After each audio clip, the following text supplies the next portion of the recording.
नमस्ते साथियों। आज सावन का पहला सोमवार है। इस पवित्र दिवस पर एक महत्वपूर्ण सत्र का प्रारंभ हो रहा है और सावन के इस पहले सोमवार को मैं देशवासियों को बहुत बहुत शुभकामनाएं देता हूं। आज संसद का मानसून सत्र का भी आरंभ हो रहा है। देश बहुत बारीकी से देख रहा है कि संसद का यह सत्र सकारात्मक हो, सृजनात्मक हो और देशवासियों के सपनों को सिद्ध करने के लिए एक मजबूत नींव रखने वाला हो। साथियों, भारत के लोकतंत्र की जो गौरव यात्रा है उसमें ये एक महत्वपूर्ण पड़ाव के रूप में मैं देख रहा हूं। व्यक्तिगत रूप से मुझे भी, हमारे सभी साथियों को भी ये अत्यंत गर्व का विषय है कि करीब 60 साल के बाद कोई सरकार तीसरी बार वापस आए और तीसरी पारी का पहला बजट रखने का सौभाग्य प्राप्त हो। ये भारत के लोकतंत्र की गौरव यात्रा की अत्यंत गरिमापूर्ण घटना के रूप में देश इसे देख रहा है। ये बजट सत्र है। मैं देशवासियों को जो गारंटी देता रहा हूं, क्रमशः रूप से उन गारंटियों को जमीन पर उतारना, इस लक्ष्य को लेकर के हम आगे बढ़ रहे हैं। ये बजट अमृतकाल का एक महत्वपूर्ण बजट है। हमें 5 साल का जो अवसर मिला है, आज का बजट हमारे उन 5 साल के कार्य की दिशा भी तय करेगा और ये बजट 2047 जब आजादी के 100 साल होंगे तब विकसित भारत का जो हमारा सपना है, उस सपने को पूरा करने की मजबूत नींव वाला बजट लेकर के हम कल देश के सामने आएंगे। हर देशवासी के लिए एक गर्व की बात है कि भारत बड़ी इकोनॉमी वाले देशों में सबसे तेज गति से आगे बढ़ने वाला देश है। गत 3 वर्षों में लगातार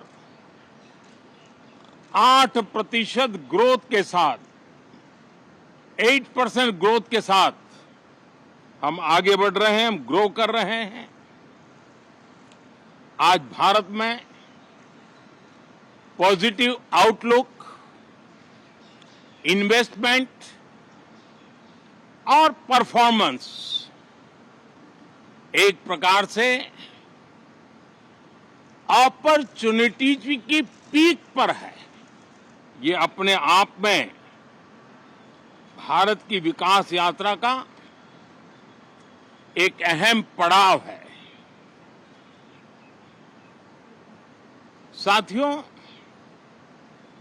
मैं देश के सभी सांसदों से, किसी भी दल के क्यों न हो, मैं आज आग्रहपूर्वक कहना चाहता हूं कि हम गत जनवरी से लेकर के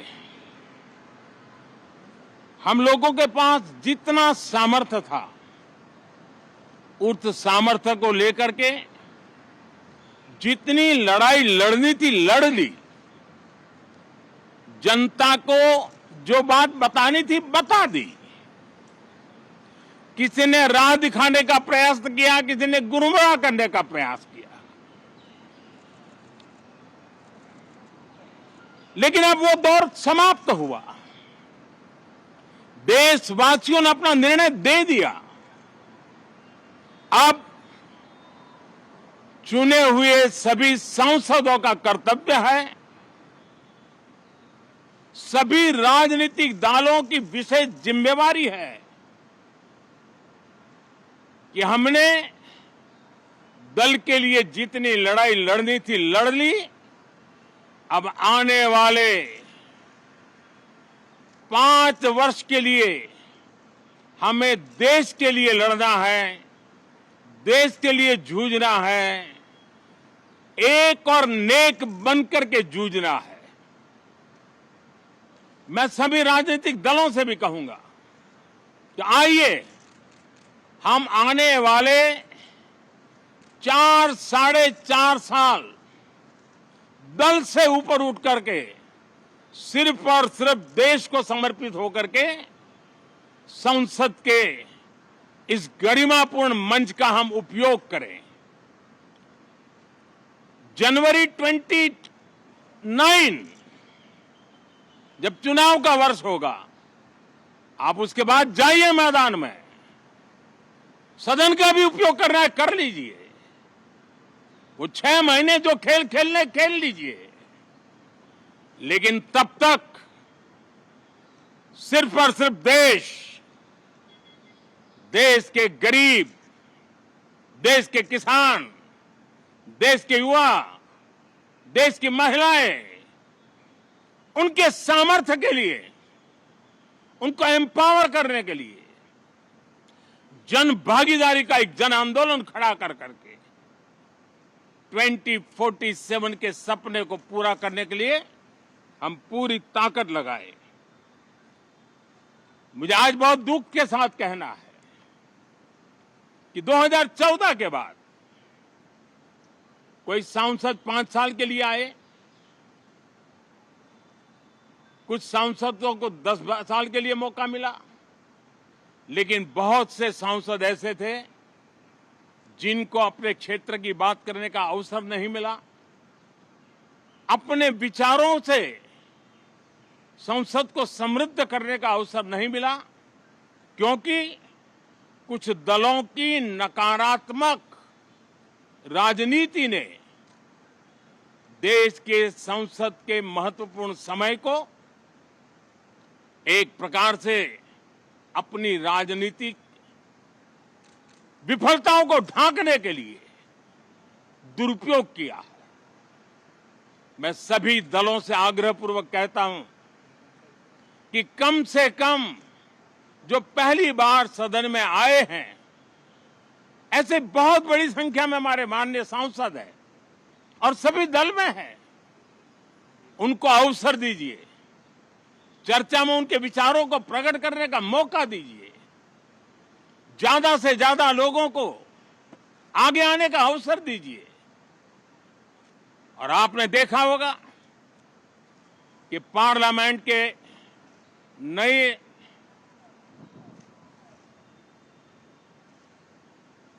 संसद गठन होने के बाद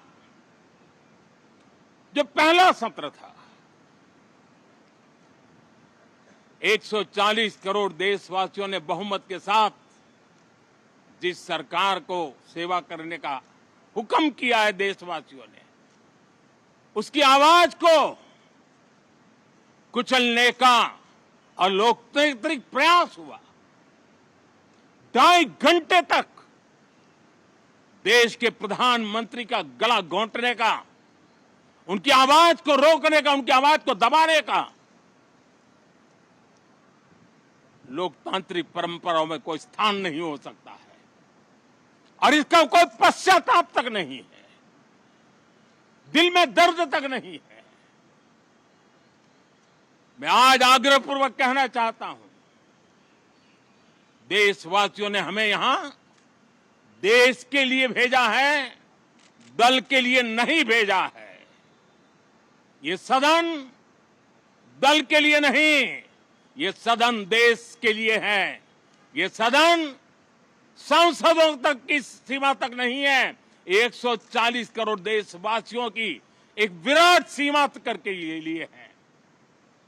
मैं विश्वास करता हूं कि हमारे सभी माननीय सांसद पूरी तैयारी के साथ चर्चा को समृद्ध करेंगे। कितने ही विरुद्ध विचार होंगे, विरुद्ध विचार बुरे नहीं होते हैं, नकारात्मक विचार बुरे होते हैं। जहां सोचने की सीमाएं समाप्त हो जाती है, देश को नकारात्मकता की जरूरत नहीं है। देश को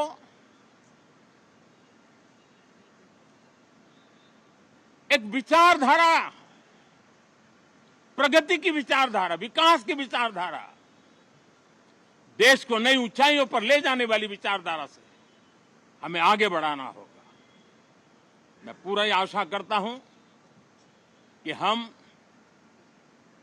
लोकतंत्र के इस मंदिर का भारत के सामान्य मानवीय की आशा आकांक्षाओं को पूर्ण करने के लिए सकारात्मक रूप से उपयोग करेंगे। बहुत बहुत धन्यवाद साथियों।